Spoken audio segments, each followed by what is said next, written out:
สวัสดีครับไซโคเพครับผมพอดีตอนนี้เรามาถึงบ้านของเพื่อนแล้วที่เราจะอัปเกรดคอมให้เขาซึ่งไอ้เครื่องเก่าเขาเนี่ยอายุมันนานแล้วมันเป็น Core 2 Duo ซึ่งโบราณสัสๆ โอเคเรามาดูพาร์ทกันเลยดีกว่าอย่าเรื่องมากวุ่นวาย CPU เราเริ่มกันด้วย CPU เป็น Intel Core i5 4460เพื่อนบอกว่าขอรวดเดียวดีๆอยู่ยาวๆโอเคจัดตัวนี้ให้มาเล่นแต่เกมนี่ก็เหลือเฟือมากตอนนี้บิวตอนนี้มันกลายเป็นบิวอินเวียดนามแล้วนะ CPU อยู่นี่แล้วอีกอย่าง i5 4460ตัวเนี้ยมันโอเวอร์คล็อกไม่ได้พัดลมที่ติดมาก็เหลือเฟือแล้วดังนั้นพัดลมระบายความร้อนจะเป็นตัวเดิมๆที่ติดมากับ Intel ตัวนี้นะจ๊ะโอเคเมนบอร์ดคุยกันกับ Gigabyte B85M HD 3A งงละซิเจอโค้ดเนมนี้ B85 เนี่ยมันเป็นโค้ดเนมที่เรียกว่ามันเหนือกว่า H81 มานิดนึงตรงที่ว่ามันมี USB 3.0 เทียบกันแล้วมันก็เรียกว่าฟีเจอร์ครบนะถ้าเกิดใช้งานแบบทั่วๆไปไม่ได้โอเวอร์คล็อกอะไรวุ่นวายแล้วแบบว่างบประมาณไปไม่ถึง H97 อะไรเงี้ยผมก็ว่ามา B85 ก็ไม่เลวนะตัวนี้ประมาณ 2,200 กว่าบาทนิดหน่อยลองไปค้นที่หน้าเว็บ JIB ได้นะครับผมซื้อ JIB เพียวเลยโอ้ยลิ้นพันกันเป็นบอร์ดพันไปมาต่อกันกับ RAM คลาสสิกที่สุดละ Kingston HyperX Fully 8G บัต 1,600 ตรงนี้จ้ะซึ่ง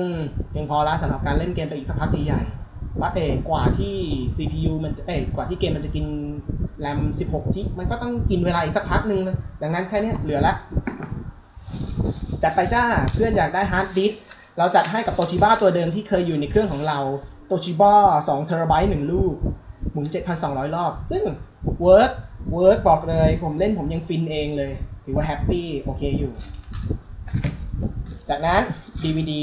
ซึ่งมันเก่าแล้วทางนี้ผิดหัวอยู่ทางนี้โอเค DVD 1 อัน DVD RW สำหรับลง Windows ดูหนังฟังเพลงจิปาถะ108,900เพื่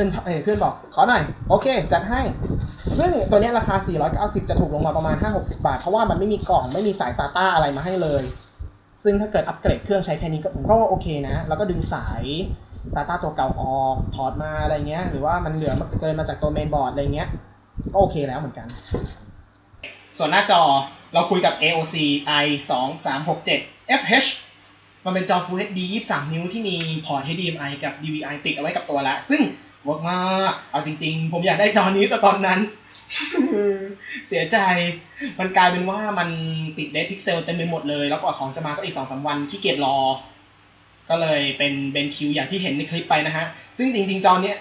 อยากจะซื้อที่สุดแล้วเสียดายเสียใจแต่ไม่เป็นไรเราไม่แคร์เราก็ฟินกับเบนคิวตัวนั้นแล้วโอเคเรียบร้อยไปกับเรื่องจอจากนั้นเพื่อนบอกว่าขอเมาส์แมทใหม่ Steel Series QCK Mass นะจ๊ะแผ่นจะใหญ่หน่อยเกมเมอร์ชอบเมาส์คีย์บอร์ดเรียบง่ายบ้านๆ Logitech MK 200อย่าเพิ่งไปกินซุกี้เพราะว่าตัวนี้มันเอาไว้พิมพ์เอาไว้กดทั่วๆไปเท่านั้นเองปิดท้ายกับ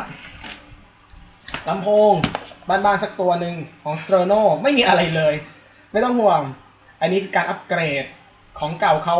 มันจะสิ้นชีพกันอยู่แล้วแล้วเขาบอกว่าของงบประมาณกำลังดีโอเคอีนี่ก็ได้จบประมาณนั้นแหละครับผมเอาไว้เดี๋ยวไปประกอบกันก่อนนะครับอันนี้มันคือเรื่องตลกของการประกอบ PC นะครับซึ่งก็คือว่าเมนบอร์ดเก่าของเพื่อนเนี่ยมันเป็นแบบฟูATX ก็คือเป็นบอร์ดแบบใหญ่ซึ่งมันจะเต็มไปตรงพื้นที่ตรงนี้หมดเลยแต่พอเราเลือกมาใหม่มันกลายเป็น Micro ATX มันก็บีบเข้ามามันก็เหลือพื้นที่เหลือเฟือเอาไว้เลี้ยงปลาเลี้ยงปูเลี้ยงเป็ดทุไม่ใช่ โอ้ยโอเคเดี๋ยวตรงนี้เราก็ถอดเอาชิ้นส่วนบางส่วนออกไปแล้วก็ตอนนี้เดี๋ยวเราต้องใช้การ์ดจอตัวเก่าตัวนี้เป็น GTX 650 Ti นะฮะเพื่อนบอกว่ากูงบหมดแล้วเดี๋ยวเอาไว้ประมาณปลายปีหน้าการ์ดจอตัวเทพตัวใหม่โผล่มาเราค่อยคุยกันใหม่ประมาณนั้นซึ่งเดิมๆตรงนี้ของเพื่อนมันจะมีเป็นฮาร์ดดิสก์3 รูมึงจะเอาไปยัดอะไรเยอะแยะขนาดนั้น DVD 1 power supply ของเหรียญลี่ extreme power อะไรเนี่ย supply silent force นะฮะมาที่650 วัตต์ซึ่งเดิมๆมันก็โอเคก็เปลี่ยนนิดเปลี่ยนหน่อยก็แรงแล้วประมาณนั้นนะครับผมโอเคขอเวลาไปประกอบต่อก่อนโอเคครับตอนนี้ ประกอบเสร็จแล้ว หลังจากเสียเวลาไปเป็นชั่วโมงตรงนี้เราก็ได้สติกเกอร์ i5 มาแปะแมปเมยพร้อมกับHyperX 1 อันตอนนี้เรากำลังเต็มลง Windows นะเชียซึ่งเข้าใจตรงกันเนาะว่าเป็น Windows 7 แล้วก็เมาส์คีย์บอร์ดแผ่นรองเมาส์ Steel Series อีก1 อันคือโต๊ะเพื่อนจาก